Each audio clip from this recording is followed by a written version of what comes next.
we all know how it was the evolution, more or less. Goa trance, then more or less psychedelic trance.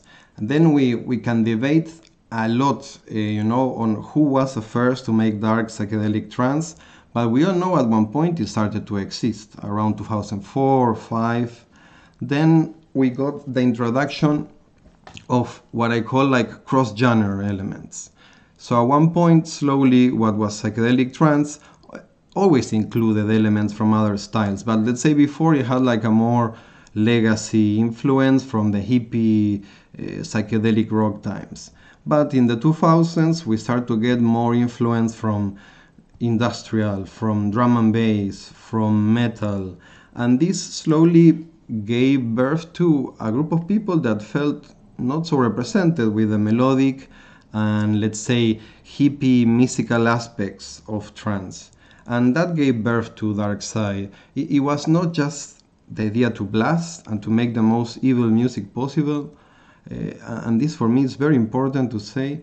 In the beginning, Darkpsy was almost like a political statement in the way that was like, no, psychedelic realms are not perfect. When you take acid and you trip, it's not all ponies and rainbows and it's not all perfect.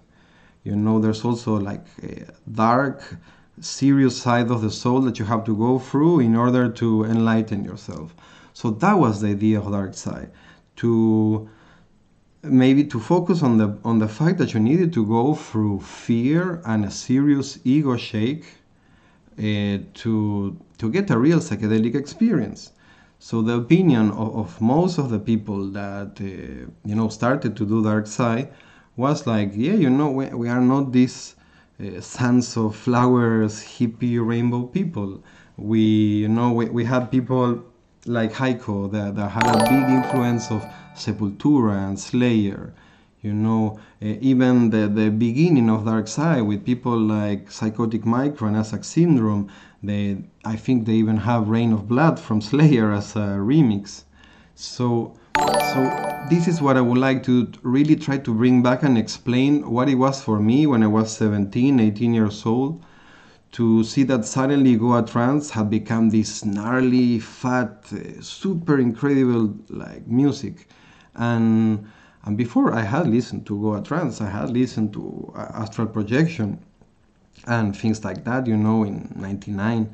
But when the kick and bass started to make sense, when the leads started to feel like stretched weird guitars from metal riffs, that's when Darkpsy started. I would definitely say it had some meaning and some political stance in the sense of, psychedelic realms are not perfect. It's not just rainbows.